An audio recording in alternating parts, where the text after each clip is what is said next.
আমার পিতৃদেব তাঁর যা বোধের মধ্যে এসেছিল তিনি তাদেরকে সেটা বলার চেষ্টা করেছিলেন। তিনি বলেছিলেন, আপনি তো রামকৃষ্ণের দীক্ষিত, আমিও দীক্ষিত। রামকৃষ্ণের চতুর্থ খণ্ডের মধ্যে আপনি তন্ন তন্ন করে খুঁজে বার করবেন এই বিকলাঙ্গ সন্তান কেন জন্মায়।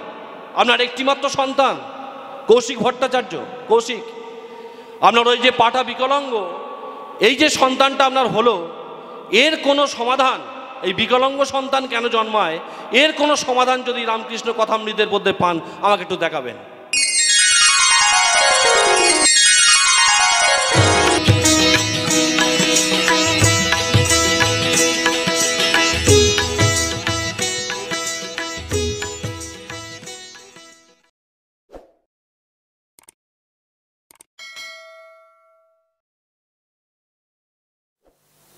পরম পিতার আতুল চরণে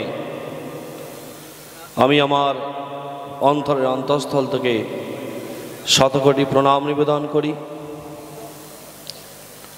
আমার দীক্ষাদাতা ঋত্বিক দেবতা, আমার পিতৃদেব পণ্ডিত প্রবর প্রণম্য সর্বজন শ্রদ্ধ স্বর্গত জগৎচন্দ্র চট্টোপাধ্যায় মহোদয়, তার প্রতি, তার বিদেয়ী আত্মার প্রতি শ্রদ্ধা প্রণাম নিবেদন করি। আজকের এই ভাগবত অধিবেশনের সভা পুরোহিত, তার প্রতি শ্রদ্ধা নিবেদন করি। আমার পিতৃতুল্য যে সমস্ত বয়োজ্যেষ্ঠ ঋত্বিক দেবতা মণ্ডলী এখানে আছেন তাদের প্রতি শ্রদ্ধা নিবেদন করি। উপস্থিত আমার স্নেহময়ী মায়েরা, অজচ্ছল স্নেহের ছোট ছোট ভাই বোনেরা, এই বৃহত্তর পরিবেশের প্রতি প্রত্যেকের জন্য, তৎসহ যারা বিগত প্রায় 1 মাস ধরে অক্লান্ত পরিশ্রম করে দানে দক্ষিণায় এই উৎসবকে সার্থকমণ্ডিত করার প্রচেষ্টায় যারা ব্রতী ছিলেন তাদের এবং তাদের পরিবারের জন্য, এই এলাকার শুধু ব্যবসায়ীবৃন্দ, সমাজসেবক, ব্যবসায়িক প্রতিষ্ঠান থেকে শুরু করে ক্লাব সমিতি সকলের জন্য, তৎসহ বিশ্বের প্রতিটি প্রাণ এবং অস্তিত্বের জন্য আমার জীবনেশ্বরের আতুল চরণে সর্বাঙ্গীন সুস্থ নিরোগ ইষ্টময় জীবন প্রার্থনা করে প্রভুর কথা কিছু বলার জন্য আমাকে আদেশ করা হয়েছে। আমি আমার যৎসামান্য জ্ঞানে বা বোধে যেটুকুনি বুঝতে পেরেছি তার কিছু অংশ তুলে ধরার চেষ্টা করব। যদিও আমার এই বেলপুকুর অঞ্চলে যারা বয়োজ্যেষ্ঠ ঋত্বিক দেবতা মণ্ডলী আছেন তাদের পাণ্ডিত্য এবং পড়াশোনা প্রচুর, তাদের কাছে শ্রী শ্রী ঠাকুরের কথা বলা মানে একটা ধৃষ্টতা। কিন্তু যেহেতু সভাপতির আদেশক্রমে আমাকে বলা হয়েছে তাঁর দিব্য জীবন ও বাণী কিছু বলার, আমি চেষ্টা করব আমার সাধ্যমতো। আমার উত্তমদা ঠিক যেখানটা শেষ করেছেন আমি সেই সূত্র ধরে একটু বলার চেষ্টা করব। আজকে আপনারা অনেকেই জানেন, সবাই জানেন, সারা বাংলার আপামর জনসাধারণ জানে, ভারত জানে, বিশ্বের প্রত্যেকটি বাঙালির প্রাণ জানে আজকে যার জন্মদিন, দেশবরণ নেতা, স্বাধীনতার অন্যতম পথিকৃৎ নেতাজি সুভাষচন্দ্রের আজকে জন্মদিন 23শে জানুয়ারি। সারা বাংলা তথা ভারতে মহা সাড়ম্বরে পালিত হচ্ছে। কিন্তু আপনারা শুনলে অবাক হয়ে যাবেন, আপনারা জানেন, শুনেছেন উত্তমদার কাছে, এই নেতাজি সুভাষচন্দ্রের জন্মদিন আমরা বিভিন্নভাবে পালন করব, সেটা উত্তমদা বলে গেছেন, ওদিকে আমি আর যাচ্ছি না। কিন্তু নেতাজি সুভাষচন্দ্রের আজকে যে বর্তমান সংকট, নেতাজির জীবনের কোন অংশটুকু আজকে সমাজের জন্য সবচেয়ে মঙ্গলকর, সবথেকে গুরুত্বপূর্ণ, সেটা হলো তার জীবনের তিনি 3 বার শ্রী শ্রী ঠাকুর অনুকূলচন্দ্রের সন্দর্শনে গিয়েছিলেন তার মায়ের আদেশে। তার জীবন একটুখানি বলে আমি শুধু সূত্র ধরে শেষ করব। তিনি যখন পাবনা হিমায়তপুরে গেলেন, ICS pass, first class first, অত বড় একজন মানুষ, তাকে যখন ঠাকুরের সামনে একটা চেয়ারে বসতে দেওয়া হয়েছে, আমরা ঠাকুর অনুকূলচন্দ্রের নাম শুনলে অনেকে তার মতো করে তিনি বিষয়টা নেন, ও ঠাকুর অনুকূলচন্দ্র এই পর্যন্ত। আর যার জন্মদিন আমরা পালন করছি তার জীবনটা কেমন জানতে ইচ্ছে করে তো। তাকে যখন চেয়ারে বসতে দেওয়া হয়েছে, তিনি কি বলছেন? তাই শিখতে হয়। কার কাছ থেকে শিখতে হয়? যিনি কিছু জানেন, শ্রদ্ধা কাকে বলে, তার কাছ থেকে শিখতে হয়। তিনি বলছেন, আপনি আমার বাবা মায়ের গুরু, আমি আপনার সামনে চেয়ারে বসতে পারি না, আমি নিচে বসবো। তাহলে দেখুন, অত বড় একজন মানুষ, ICS পাস, তিনি ঠাকুরের সান্নিধ্যে গিয়ে বলছেন আমি নিচে বসে আপনার সঙ্গে কথা বলবো, চেয়ার সরিয়ে দিলেন। তাহলে শিক্ষাটা পেলেন কোথা থেকে? তার গর্ভধারিণী মা, তার পিতৃদেব জানকীনাথ বসু ব্যারিস্টার, তার মামা JL দত্ত, মামিমা, সবাই ঠাকুরের সান্নিধ্য লাভ করেছিলেন, ঠাকুরের সদমন্ত্রে দীক্ষা নিয়েছিলেন। পাবনা হিমায়তপুরে যখন আশ্রম তৈরি হচ্ছে, মাতা মনমোহিনী দেবী তিনি ইট কাটছেন, বালি সিমেন্ট মিকে ওই জানকীনাথ বসু, মাতা মনমোহিনী দেবী ওই মিস্ত্রিদের যোগান দিচ্ছেন, আশ্রম তৈরি হচ্ছে। ইষ্ট লাগি কর্ম করা, সেই তো হলো পুণ্যে ভরা। এইখান থেকে প্রভাবতী দেবীর শিক্ষা। এবার তাঁর গুরু প্রভাবতী দেবী তার কাছে গল্প করেছিলেন। এই ছোটবেলা থেকে শিক্ষাটা শিখতে শিখতে ওই বয়সে গিয়ে তার এটা বোধের মধ্যে এসছে, আমার মা বাবার আচার্যের কাছে আমি কি করে চেয়ারে বসবো, আমি নিচে বসবো। এই যে বলছিল আধুকতার সময় হতে, তাহলে নেতাজি সুভাষচন্দ্র বোস কি হঠাৎ করে এই সিদ্ধান্ত নিলেন যে চেয়ারে বসবো না, আমি নিচে বসবো? কোথা থেকে শিখলেন? শ্রী শ্রী ঠাকুরের কাছে যখন তার প্রাইমারি স্কুলের শিক্ষক শশীভূষণ মিত্র মহোদয় যেতেন পাবনা হিমায়তপুরে, শ্রী শ্রী ঠাকুর যখন বিশ্ববন্দিত হয়ে গেছেন, তখনও তিনি যতক্ষণ মাস্টারমশাই থাকতেন, পাঠশালার মাস্টারমশাই শশীভূষণ মিত্র, তিনি তাকে পরবর্তীকালে গুরু পদে বরণ করেছেন। ভেবে দেখবেন, তিনি তার গুরু। তথাপি যতক্ষণ শশীভূষণ মিত্র তিনি এই পাবনা হিমায়তপুরে থাকতেন, ততক্ষণ পর্যন্ত শ্রী শ্রী ঠাকুর সমানে একভাবে দাঁড়িয়ে থাকতেন, কোনোদিন বসতেন না। পরবর্তীকালে শশীভূষণ মিত্র বলেছিলেন, তোমাকে এত মানুষ গুরু বলে প্রণাম করে, পুজো করে, তোমাকে আচার্য বলে, আমি একজন সাধারণ মানুষ, তুমি বিশ্বগুরু, তা আমি এলে তুমি দাঁড়িয়ে থাকো কেন? শ্রী শ্রী ঠাকুর উত্তরে বলেছিলেন, আমি যতই বিশ্বগুরু হই না কেন, আপনি আমার পাঠশালার শিক্ষক। আজকে এইটুকুনি বিষয় থেকে আমরা কি শিখতে পারি? শিক্ষাতে আন শ্রদ্ধাসুর, দৈন পিশাচ কররে দূর। এই শ্রদ্ধা পৃথিবীতে আজকে সব থেকে বেশি অভাব হয়ে গেছে, শ্রদ্ধা। আজকে দেখবেন স্ত্রী স্বামীর প্রতি শ্রদ্ধা নেই, ছাত্রছাত্রীর শিক্ষকের প্রতি শ্রদ্ধা নেই, একটা সাধারণ মানুষের গুরুজনের প্রতি শ্রদ্ধা নেই। শ্রী শ্রী ঠাকুর অনুকূলচন্দ্রের প্রদর্শিত পথ ছাড়া আমার মনে হয়, আমাদের সকলের মনে হয়, আর কোনো পথ নেই। তাই বিবেকানন্দ অনেক ভেবেচিন্তে একটা কথা উচ্চারণ করেছিলেন, there is no other in to follow, it is better to have an ideal. একমাত্র সদ্গুরু প্রদর্শিত ওই পথ ছাড়া মানুষের জীবনে বাঁচার আর কোনো পথ নেই। নান্য পন্থা বিদ্যতয়নায়, আর কোনো পথ নেই, ওই একটাই পথ, সদ্গুরু শরণাপন্ন হও, সৎনাম মরণ করো, আর সৎসঙ্গের আশ্রয় নিয়ে তেমনি করেই চলতে থাকো। আমি নিশ্চয় বলছি তোমাকে তোমার উন্নয়নের জন্য ভাবতে হবে না।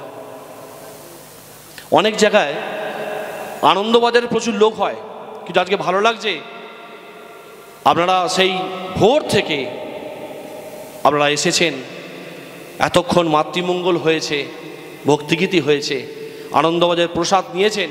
কিন্তু অনেক জায়গায় উৎসবে কি হয়, আনন্দবাজারের প্রসাদ নেওয়ার পর মূল যে উদ্দেশ্য শ্রী শ্রী ঠাকুর অনুকূলচন্দ্রের বার্তা, যা আমাদের প্রত্যেকের দায়িত্ব, এই সমাজকে আজকে সুস্থভাবে গড়ে তোলার প্রত্যেকটা সৎসঙ্গীর দায়িত্ব। তাই ঠাকুর বলছেন, I am companion of everyone life one growth. একটা সৎসঙ্গী মানে প্রত্যেকটা মানুষের জীবন বৃদ্ধির সঙ্গী। তাই আজকে সমাজের যে অবস্থা, যে দুর্দিন, যে সংকট, এই সমাজকে সমস্ত দিক থেকে যদি উদ্ধার করতে হয়, বাঁচাতে হয়, পথ দেখাতে হয়, একটাই পথ, শ্রী শ্রী ঠাকুর অনুকূলচন্দ্র সৎসঙ্গ। তাই ঠাকুর উদাত্ত কণ্ঠে ঘোষণা করেছিলেন, সৎসঙ্গ। সৎসঙ্গ কি? সৎসঙ্গ মানুষ গড়ার প্ল্যাটফর্ম। শ্রী শ্রী ঠাকুর অনুকূলচন্দ্রই একমাত্র মানুষ গড়ার ভাস্কর এ যুগে। এটা শুধু মুখের কথা নয়, তিনি তার জীবন দিয়ে করে দেখিয়ে দিয়েছেন। তাই আজকে আপনারা এতগুলো মানুষ এই যে তার কথা শুনছেন, এটা বিরাট খুব একটা গুরুত্বপূর্ণ বিষয়। তাই নেতাজি সুভাষচন্দ্র কেমন করে নেতাজি সুভাষ হলো, এটা কেউ তন্ন তন্ন করে অনুসন্ধান করে না। শ্রী শ্রী ঠাকুর আমাদের কাছে সেটাকে আনফোল্ড করেছেন, উন্মোচন করেছেন, কেমন করে নেতাজি নেতাজি হলো। আমার উত্তমদা খুব সুন্দর করে বলছিলেন, আমাদের প্রত্যেকের একটা ধারণা আছে, জন্ম হোক জেতা সেতা, কর্ম হোক ভালো। এই কথাটা কিন্তু শুনতে খুব ভালো লাগে, কিন্তু বাস্তবটা কঠিন। যখন সমাজে কোনো অন্যায় হয়, অবিচার হয়, তখন আমরা সবাই রেড়ে করে উঠি, কিন্তু তার মূল রুটটা, তার গোড়াটা কোথায়, সেটা আমরা কেউ খুঁজে বার করি না। নেতাজি কেমন করে হলো, নেতাজির জন্ম সংস্কার কেমন করে পেলেন, নেতাজি হলেন পুরীর হরনাথ লজে, ওই পুরীর সমুদ্রে যখন প্রভাবতী দেবী যখন গর্ভবতী, যখন সন্তান আসবে, তারা ওই ইষ্ট আচার্য শ্রী শ্রী ঠাকুর অনুকূলচন্দ্রকে তারা গুরুপদে বরণ করেছেন স্বামী স্ত্রী। করার পর ওই জানকীনাথ বসু তিনি ওই পুরীর সমুদ্রে, পুরীর পাড়ে দাঁড়িয়ে, সমুদ্রের পাড়ে দাঁড়িয়ে ওই প্রভাবতী দেবীর ওই নাভিকে স্পর্শ করে তিনি উচ্চারণ করছেন, সাচা মাসাসিত মহন্ত আদিত্য বর্ণম পুত্তমিচ্ছইতি জননীতং প্রসিদ জননীতং প্রসিদ জননীতং প্রসিদ কৃপয়ামাং গিজ্জতাম। কি বলছেন? শাস্ত্রের ব্যাখ্যা কি বলছে? তুমি আমাকে দয়া করে, করুণা করে তোমার গর্ভে আমাকে স্থান দাও, আমাকে আশ্রয় দাও। কে বলছে? ব্যারিস্টার জানকীনাথ বসু।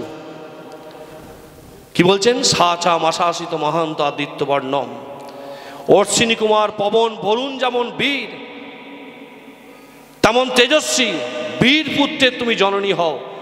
নাভি স্পর্শ করে তিনি এই কথাগুলো উচ্চারণ করছেন।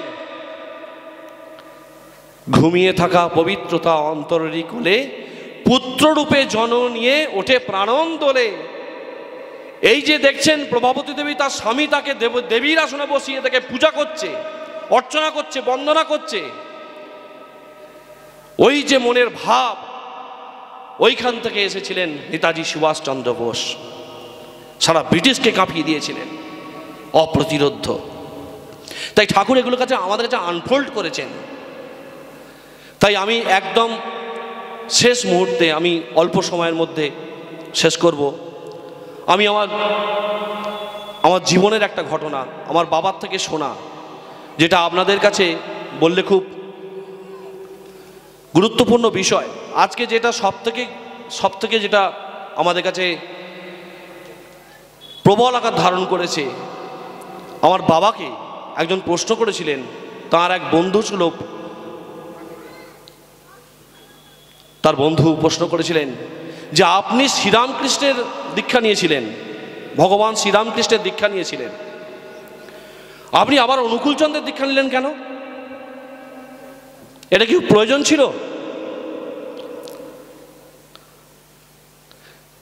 আমার পিতৃদেব তখন তাকে বলেছিলেন, তার একটি পুত্র ছিল, আপনারা আগামীকাল ইউটিউব সার্চ করে দেখবেন, তার নাম বলছি আমি।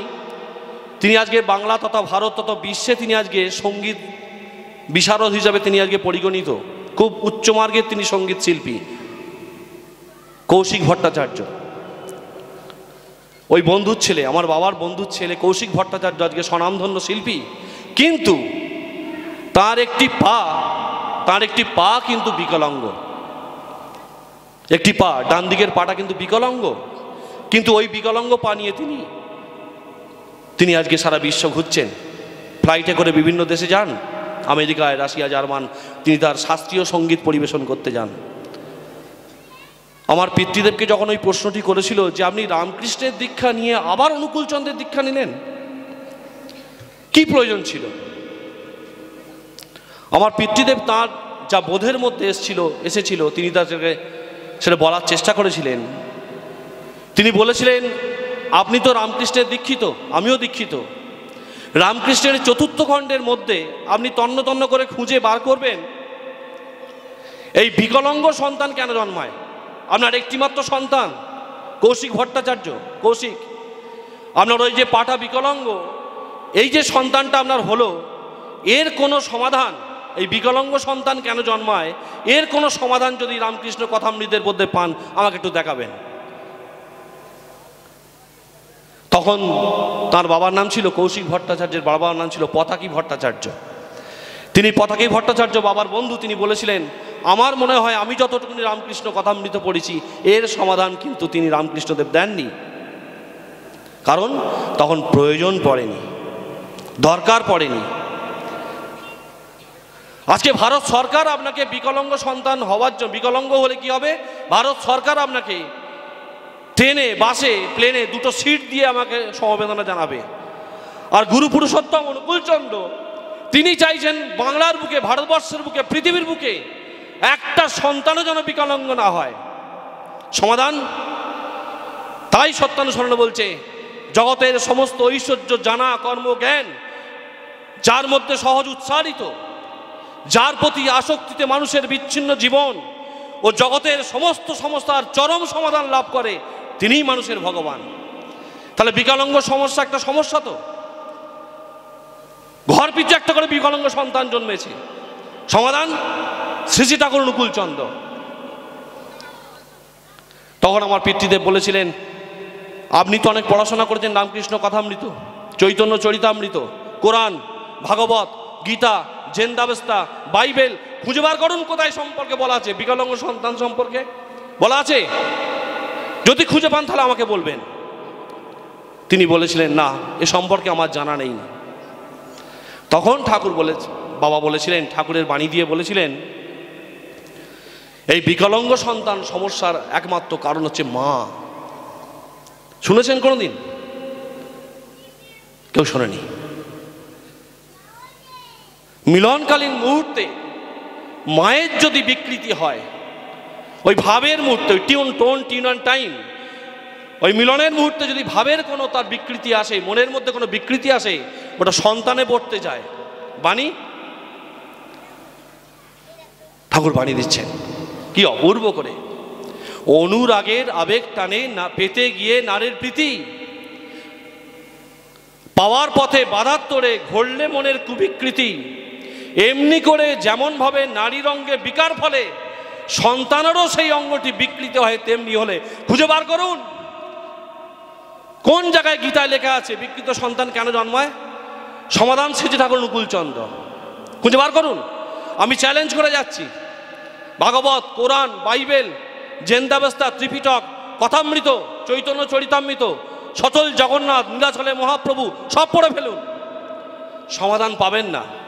তখন প্রয়োজন পড়েনি, এখন প্রয়োজন পড়েছে। তাই ঠাকুর বর্তমান যুগে এসে কলির শেষে কল্ক অবতার তিনি বললেন, সমাধান দিয়ে দিচ্ছেন। অনুরাগের আবেগ টানে পেতে গিয়ে নারীর প্রীতি, পাওয়ার পথে বাধার তোরে ঘটলে মনের কুবিকৃতি, এমনি করে যেমনিভাবে নারীর অঙ্গে বিকার ফলে সন্তানেরও সেই অঙ্গটি বিকৃতি হয় তেমনি হলে। সমাধান দিয়ে দিলেন। তাই যখন গর্ভে সন্তান থাকে মায়েদের কত সুচিতা, কত পবিত্রতা, কত ত্যাগ, কত তিতিক্ষা, কত কত কত ব্রত, কত উপবাস, এগুলো পালন করতে হয়। এমনি নেতাজি আসবে না, এমনি বিবেকানন্দ আসবে না, শুধু জন্মদিন পালন হবে, মহোৎসব হবে। তাই ঠাকুরের কাছে আজকে এত মা সৎসঙ্গের আজকে মায়েদের বড় প্রয়োজন। অনেক বক্তব্য, অনেক ঠাকুরের কথাবার্তা, মূল কিন্তু হচ্ছে ঠাকুরকে বলা হয়েছিল, ঠাকুর মানুষের জীবনের অ্যাসেট কি, সম্পদ কি? আমরা কি ভাবি? টাকা পয়সা, গাড়ি বাড়ি, ব্যাংক ব্যালেন্স। ঠাকুর উত্তর দিচ্ছেন, কি অপূর্ব দেখুন। আমরা সবাই তো জানি বিষয় সম্পত্তি, টাকা পয়সা, গাড়ি বাড়ি, আমার ব্যাংক ব্যালেন্স, এটা হচ্ছে আমার অ্যাসেট, সম্পত্তি। ঠাকুর বললেন না, ঠাকুরের সম্পত্তি কি বললেন? ঠাকুর একটা অদ্ভুত সম্পদের কথা বলেছেন, যেটা আমার জীবনের অ্যাসেট। আজকে দেবেন্দ্রনাথ পিতা, ছেলে রবীন্দ্রনাথ, ঠাকুরদাস বন্দ্যোপাধ্যায়, বিদ্যাসাগর, আজকে নেতাজি সুভাষচন্দ্র বোস হচ্ছে জানকীনাথ বসু বাবা, নেতাজি সুভাষচন্দ্র বোস। আর কোথায় গেল তাহলে? তাই ঠাকুর দুঃখ করে বলেছেন, রাতের অন্ধকারে আমার ঘুম হয় না। ওই বায়ুভূত নিরালম্ব যারা নিরাশ্রয় হয়ে ঘুরে বেড়াচ্ছে, তারা ওই শুদ্ধ আত্মাগুলো, আমি যখন পৃথিবীর বুকে নেমে আসছি তখন তারা আমাকে আটতো সুরে আমাকে প্রার্থনা জানিয়েছিল, করজোড়ে তুমি যাচ্ছ, অনেক দিন ঝুলে আছি, এবার আমাদের একটু ব্যবস্থা করে দাও। অনেক দিন মরেছি, একটু সৎসঙ্গ করতে পারছি না, একটু রাধাবল কীর্তন করতে পারছি না, একটু প্রার্থনা করতে পারছি না, একটু নাম করতে পারছি না, তোমাকে দেখতে পাচ্ছি না, তুমি একটু ব্যবস্থা করে দাও, অনেক দিন ঝুলে আছি বায়ুভূত নিরালম্ব হয়ে। ঠাকুর বলছেন, আমি যখন দক্ষিণেশ্বরে গিয়েছিলাম, দক্ষিণেশ্বরে পাণ্ডারা আমাকে তাড়িয়ে দিয়েছিল। পরবর্তীকালে পঞ্চবটির বনে যখন আমি ঘুমিয়ে পড়েছি খিদের জ্বালায়, তখন মা ভবতারিণী এসে আমাকে বরফি, সন্দেশ, লুচি, মিঠাই কাটিয়ে দিয়ে দিয়েছিল। বেশ কিছুদিন আমার খিদে পাইনি, এতেও আমি সন্তুষ্ট নয়। যখন আমি বাজেতপুর স্টিমার ঘাটে, যখন একটি ভদ্রলোক তিনি ওই ডাবের বোঝাটা বইতে পাচ্ছেন না, আমি ছোট বালক অনুকূল যখন ডাবের বোঝাটা নিয়েছি, এত ভারী যখন বইতে পাচ্ছি না, তখন মা কালী স্বয়ং এসে আমার ওই ডাবের বোঝাটা বয়ে দিয়ে গেছেন, তাতেও আমি সন্তুষ্ট নয়। রাতের অন্ধকারে আমাকে কৃষ্ণ বারবার বাঁশি বাজিয়েছে, আমাকে জ্বালাতন করেছে, আমাকে বলেছে আমি তোমার সঙ্গে একটু কথা বলতে চাই, তুমি এত রাগ করো কেন, বিরক্ত হয় কেন? আমি তখন বলেছিলাম, ও রূপ দর্শনে আমি সন্তুষ্ট নয়। তাহলে কিসে তুমি খুশি? ভাববাণী পড়ে দেখুন, শ্রী ঠাকুর অনুকূলচন্দ্র বলছেন, তাহলে তিনি কিসে খুশি? তাহলে মা কালী বোঝা বয়ে দিয়েছে, তাতেও খুশি নয়। শ্রীকৃষ্ণ বাঁশি বাজিয়েছে, নুপুরের ধ্বনি শুনিয়েছেন, তাতেও খুশি নয়। ভবতারিণীর মন্দির থেকে ভবতারিণী এসে বরফি, সন্দেশ খাইয়ে দিয়েছে, তাতেও খুশি নয়। খুশি কিসে? আমি চাই রোগ, শোক, অকাল মৃত্যুর চাবিকাঠিটা আমাকে দাও। রোগ, শোক, অকাল মৃত্যুর চাবিকাঠিটা আমাকে দাও, যা সমস্ত অবতার পুরুষরা বলে গেছে, কিন্তু কেউ বলে যায়নি। কেমন করে মানুষ রোগের হাত থেকে বাঁচবে, কেমন করে মানুষ আর্থিক সংকট থেকে বাঁচবে, অকাল মৃত্যুর হাত থেকে বাঁচবে, এই চাবিকাঠিটা আমাকে দাও। আমাকে পরম পিতা করুণা করে সেই অকাল মৃত্যুর, রোগ শোক যন্ত্রণা থেকে, মৃত্যুর হাত থেকে বাঁচবার ওই চাবিকাঠিটা আমাকে দিয়ে দিয়েছিল। আমি তোমাদের সব উজাড় করে বলে দিয়েছি, আমার আর বলার কিছু বাকি নেই। তাই শ্রী শ্রী ঠাকুর বলছেন, যখন কৃষ্ণ রামচন্দ্র অবতারে তিনি এসেছিলেন, আমি এসেছিলাম, তখন একটা সমস্যা ছিল, রাবণ। শ্রীকৃষ্ণ অবতারে যখন এসেছিলেন তখন একটা সমস্যা ছিল, কি দুটো সমস্যা ছিল, কংস, জরাসন্ধ, শিশুপাল, দুর্যোধন, দুঃশাসন, এই কটা হাতে গোনা। চৈতন্য অবতারে যখন তিনি এলেন তখন অস্পৃশ্যতা, হীনতা, অসুচি। রামকৃষ্ণ অবতারে যখন এলেন তখন তার দুটো সমস্যা ছিল, money is all, sex is all. আর এখন যদি সমস্যার কথা বলতে যাই, পাহাড়, ব্যক্তি জীবন, দাম্পত্য জীবন, সমাজ জীবন, রাষ্ট্র জীবন, শিক্ষা, ইন্ডাস্ট্রি, এগ্রিকালচার, সমস্ত বিধ্বস্ত হয়ে গেছে, বিপর্যস্ত হয়ে গেছে। পথ কি?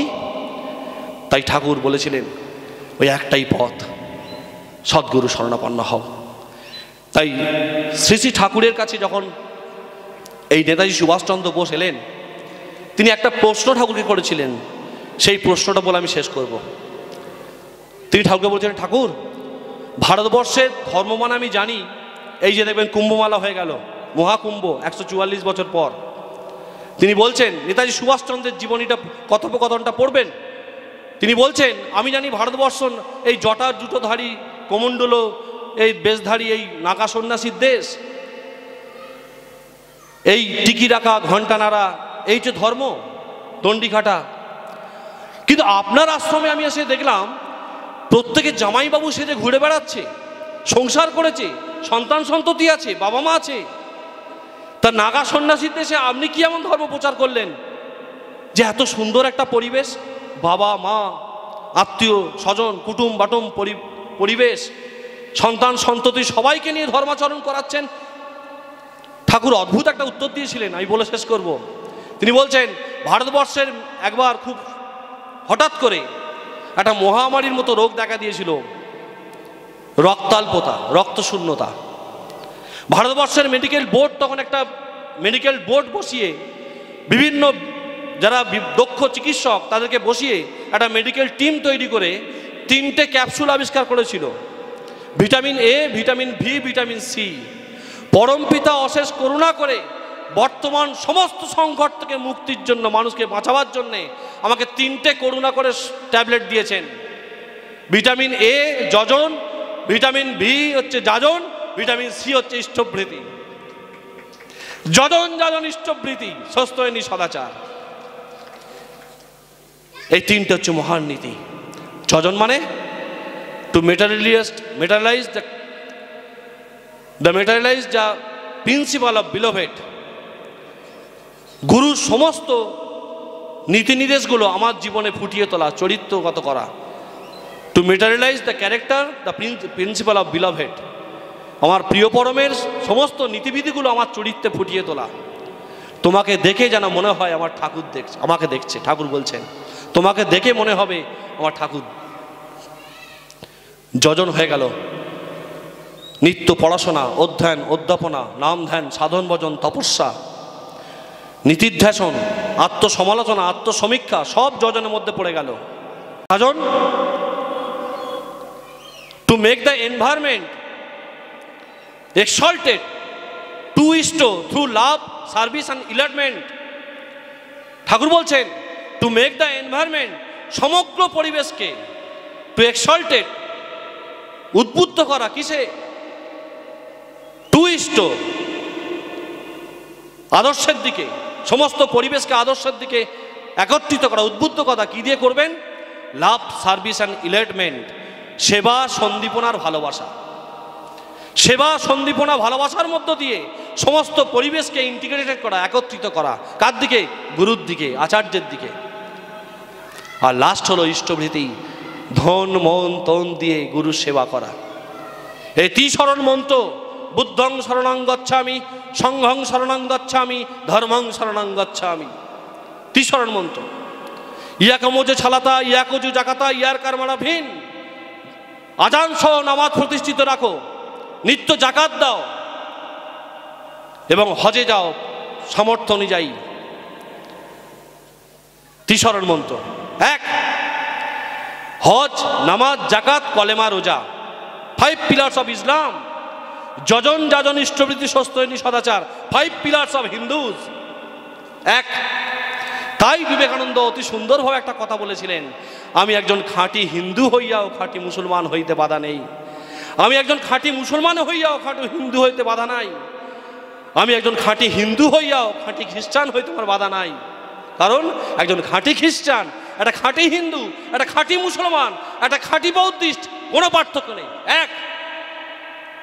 আমরা বিভেদ করে ফেলেছি, আমরা বিভেদ করে ফেলেছি, পার্থক্য করে ফেলেছি। তাই ঠাকুরের অপূর্ব একটা কথা, বুদ্ধ ঈশায় বিভেদ করি, শ্রী চৈতন্য রসুল কৃষ্ণে জীবোদ্ধারে আবির্ভূত হন, একই ওরা, তাও জানিস নে। আজকে ধর্মে ধর্মে বিভেদ, হানাহানি, রক্তক্ষয়ী সংগ্রাম, হিংসা, একে অপরের প্রতি অশ্রদ্ধা। আমি দাঁড়িয়ে বলে যাচ্ছি, Shri Thakur Anukulchandra, I can challenge the platform এই সৎসঙ্গ এমন একটা প্ল্যাটফর্ম, যে অনুকূলচন্দ্রের দীক্ষা নিলে একটা মানুষ অন্য ধর্মের প্রতি এত শ্রদ্ধাশীল হয় বলে কল্পনা করা যাবে না।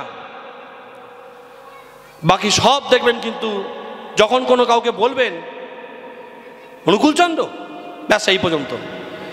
আমরা যারা সৎসঙ্গী গুরু ভাই দেখবেন, আমরা যারা সৎসঙ্গী গুরু ভাই অপরের ধর্মকে কত শ্রদ্ধা করি, কত সম্মান করি, আমাদের থেকেও আলাদা নয়। যদি ধর্মের অথেন্টিক যদি বাণী হয়, অন্যে বাঁচায় নিজে থাকে ধর্ম বলে জানিস তাকে, তাহলে কাকে আমি দূরে সরিয়ে দেবো?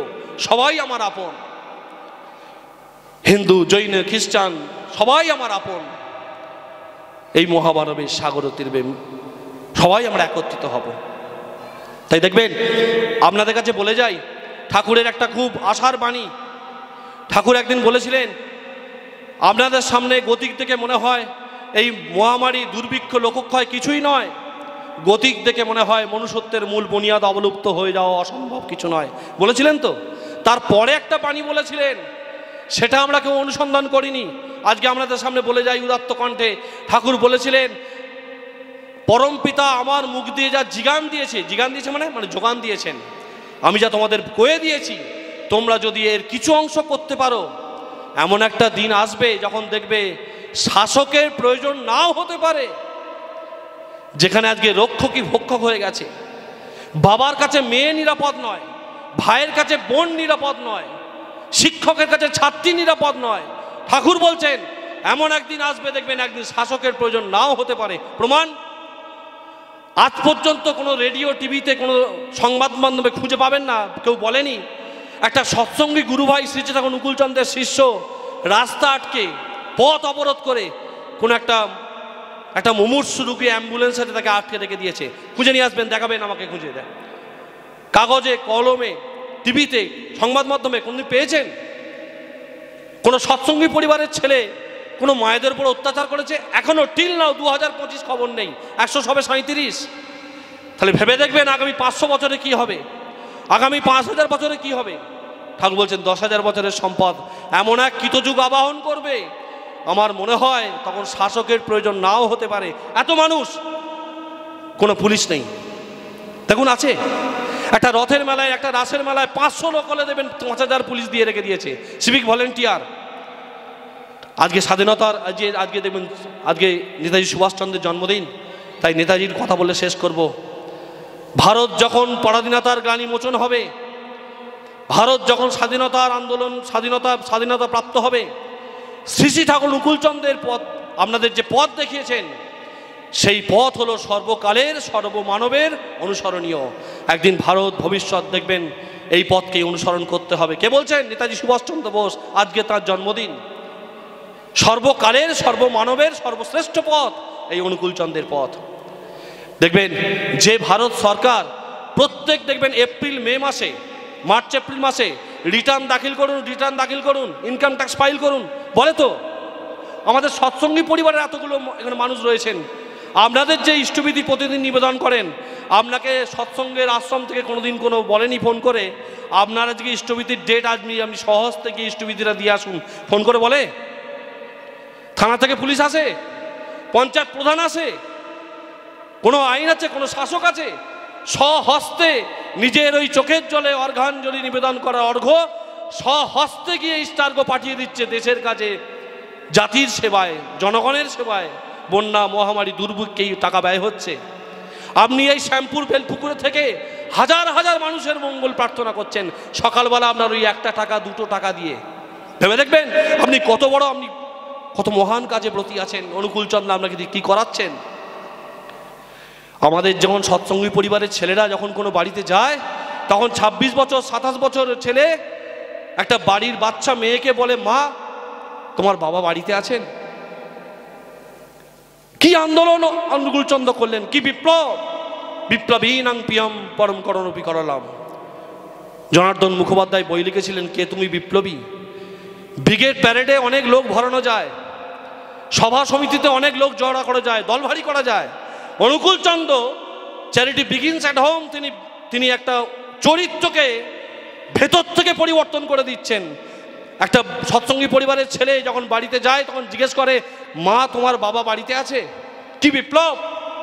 কারণ তারা ঋত্বিকের মাধ্যমে তারা সত্যানুসরণ বাণীতে পড়েছে প্রত্যেকে মেয়েই নিজের মায়ের বিভিন্ন রূপ, প্রত্যেক মেয়েই জগজ্জননী, এমন তোরা ভাবতে হয়। মা মাই জগজ্জননী, মার শেষে কি দিয়ে ভাবলেই সর্বনাশ, মাকে মাগি ভেবে মরনা। কি বিপ্লব! কোনো রাজনৈতিক সভায় দেখবেন এইসব আলোচনা হয় না। তাই অনুকূল চন্দ্রই হচ্ছে দি platform, the Satsang, the saviour of the world. জয় গুরু, বন্দে পুরুষোত্তমম।